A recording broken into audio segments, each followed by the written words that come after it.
Leo, this is for you. Para sa mga Leo to guys, simula sa inyong nakaraang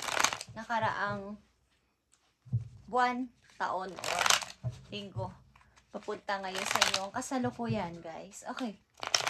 Para to sa Leo. Leo, kung kayo may kilalang Virgo sa inyong chart, ay happy birthday sa kanila guys. Okay, pakisabi. Leo, this is for you. Sa mga Leo. September 15, 2025. Ang inyong message. Okay, tingnan natin. Leo.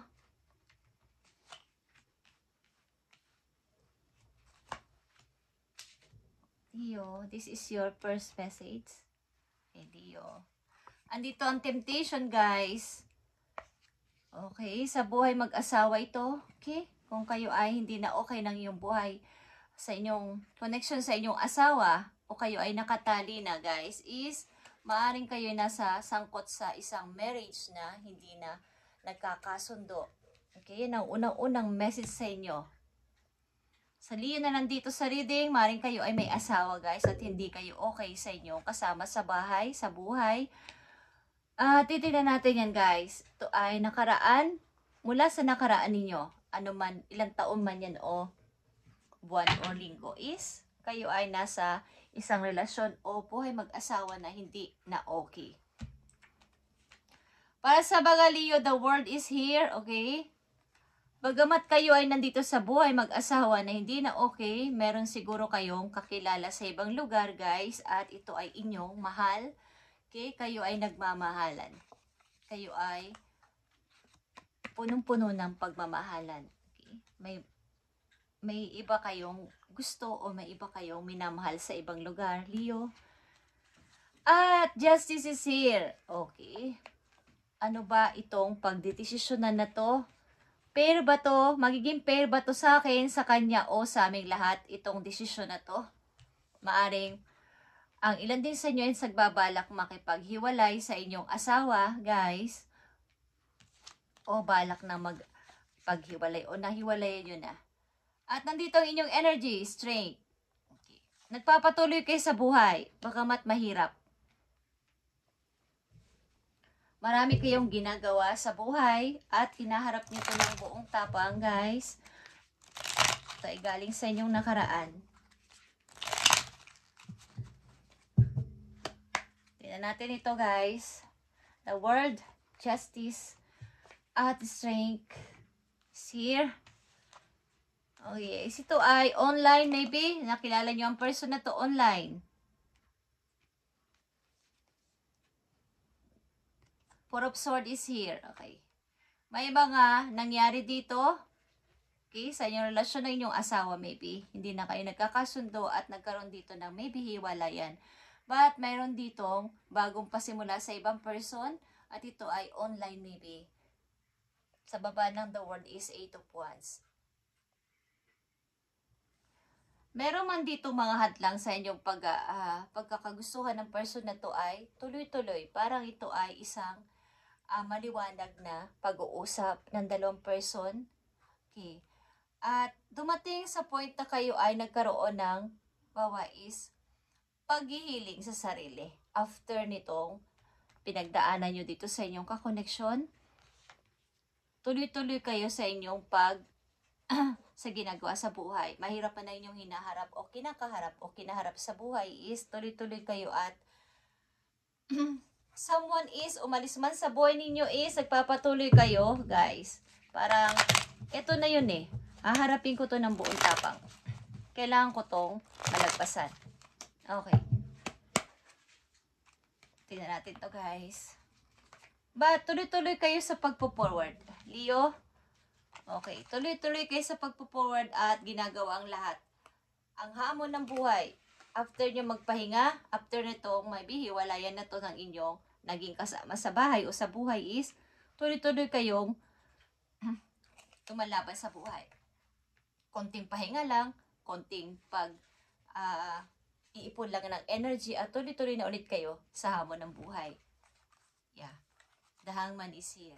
Marami mga balakid sa paligid, marami mga istorbo sa paligid is kayo ay nagpapatuloy at hindi man kayo umiimik, alam nyo naman ang nangyayari sa inyong kapaligiran. Alam nyo ang mga taong inyong nakakasalamuhan, nakakasama at tuloy-tuloy kayo sa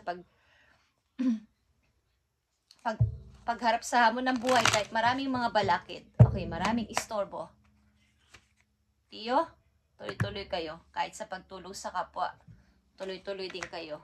Kahit ano pa nangyari sa inyong nakaraan, tuloy-tuloy kayo sa buhay at sisikap na maging mabuti sa lahat. Okay? At tingnan natin ang inyong kasalukuyan papunta sa future, Leo. Tingnan natin to.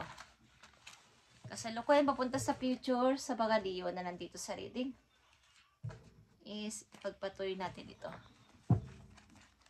Ito ay September 15, 2025 sa mga Leo. Saan man at kung saan man kayo lugar nandoon is God bless sa inyo lahat, guys. At magpatuloy kayo sa buhay. Kayo ay matatapang na mga Leo na nandito. Matatapang na nakaharap sa papunta doon. Okay? Maaring may mga nangyari sa inyo mga mahihirap na sitwasyon, ba't nagpapatuloy ang mga Leo na nandito sa reading? Tingnan natin ang inyong kasalukuyan papunta sa inyong hinaharap o inaharap is bukas, okay? Sa isang linggo, sa isang buwan. Okay, tingnan natin ang 4 na message muna dito sa inyong kasalukuyan. Sa kasalukuyan, meron kayong 3 of Swords. Okay? May mga pain pa din na pakunti-kunting mabalot yan sa puso ninyo. Okay? Sa mga Leo na nandito. Maring kayo din ay hindi naman masyadong pala kaibigan or kukunti lang ang inyong mga kaibigan. Maraming tao din ang lumayo sa inyo. Okay, maraming mga tao din ang lumayo sa inyo. Meron ditong desire. Okay? Meron talaga ditong 2 tao nagmamahalan. Meron kayong minamahal, guys. At ito ay yung inyong pinili. Ito ay number 7. Maring may pinagpilian kayo dito at itong tao na to talagang inyong pinili. Okay. Tuloy-tuloy kayo sa hamon ng buhay. Okay? Pagtatrabaho, may nag-o-overtime pa ilan sa inyo para makaipon or madami ang oras trabaho para makaipon talaga ng money sa kasalukuyan ninyo. At 3 of Wands is here. Someone is waiting. Someone is waiting. Someone is looking.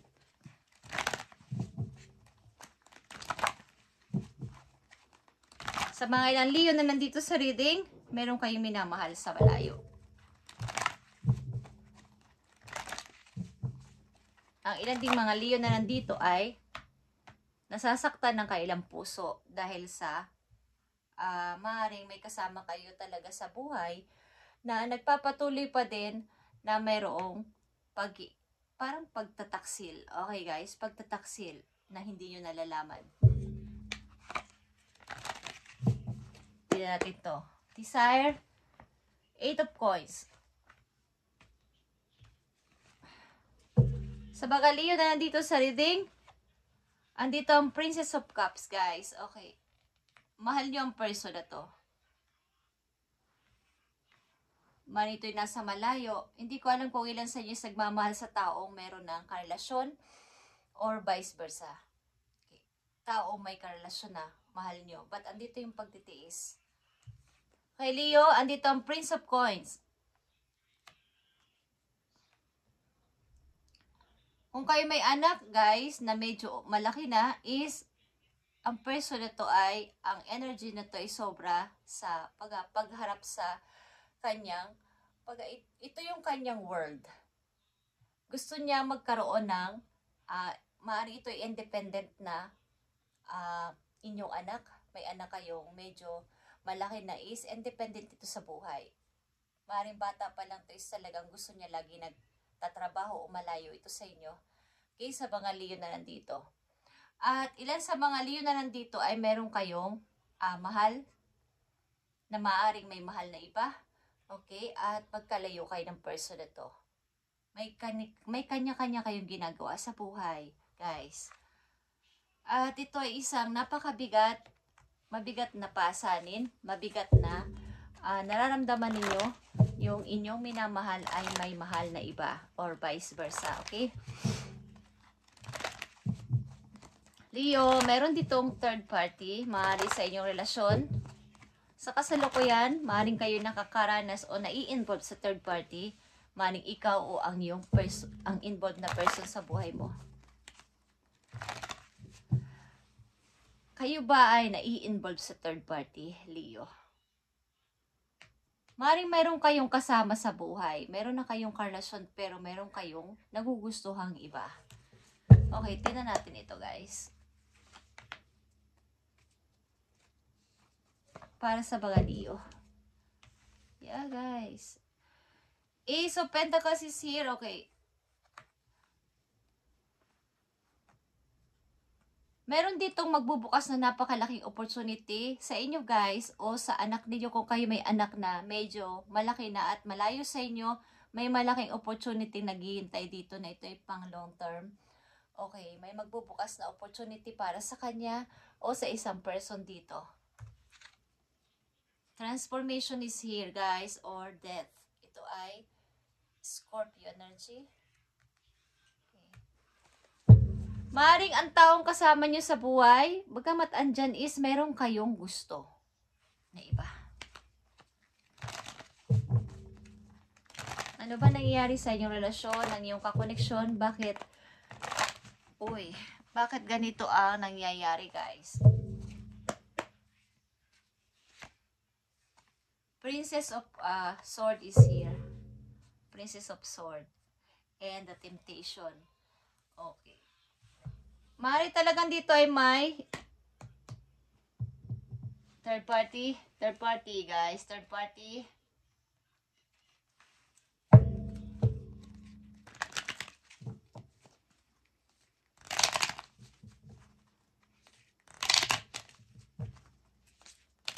Meron dito nag-iisip sa ibang person, bagamat may kasama na siyang, kumbaga may karelasyon na siya, pero nag-iisip pa rin sa ibang person.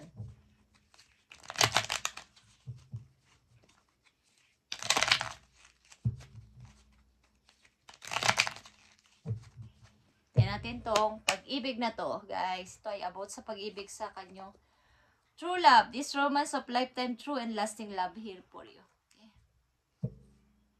Ang tao na to ay tinuturing mong true love. Kaya lang, ilan sa inyo ay nasa relasyon na, guys. At gusto nyo makawala sa relasyon. Kasi meron kayong nagugustuhang iba o may tinitibok ang puso nyo na iba. At ano to? Ano ang ibig sabihin nito para sa mga Leo? Okay, guys. Free yourself. Letting go. You don't need to be in control to everything for a love relationship to be successful. Parang, ito na lang yung pinangahawakan nyo na kailangan kong ipakita o makita o malaman na ibang tao na successful ako sa relasyon. Kahit na totoo ay hindi naman na nagwo-work ang relasyon na to. Hindi na nagiging okay. Pero kailangan makita ng iba o ng mga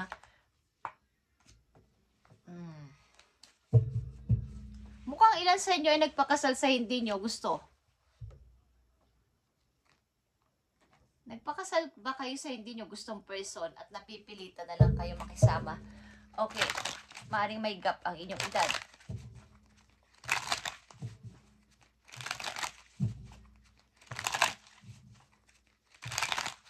Tingnan natin ang inyong financial, guys. Financial and career.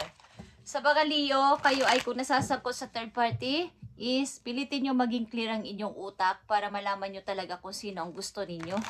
At maaaring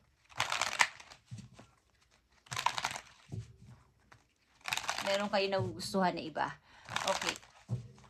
Tingnan natin ang inyong financial and career, Leo. Financial and career ng mga Leo.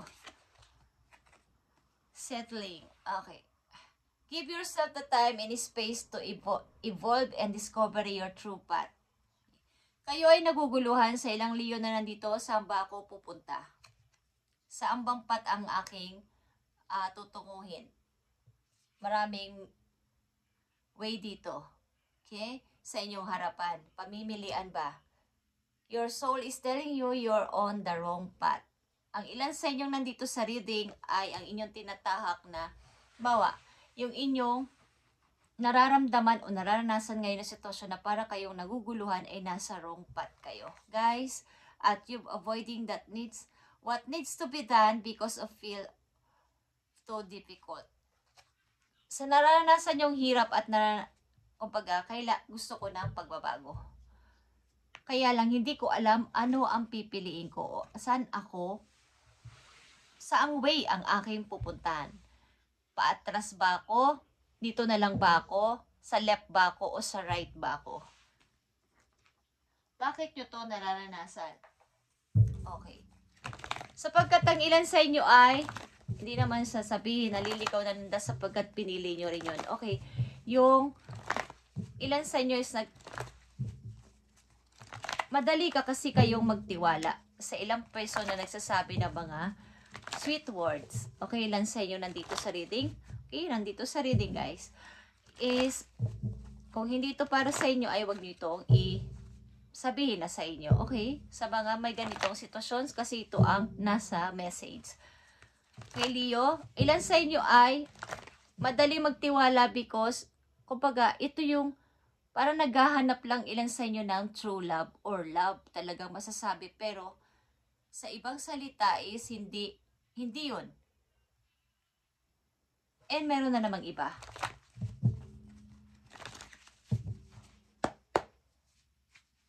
Tingnan natin guys. Nakikita nyo ba ang rest and rejuvenate? Magulo ang inyong paligid at kailangan nyo talaga mag-cleansing. Something na i-clear ang inyong mind. Ano ba talaga ang gusto ko sa buhay? Pag umibig ako, bakit ako nasasaktan? Bakit ako naloloko? Bakit ako niloko? Bakit kami nagkahiwalay? O bakit may ganitong issue? May third party? Okay.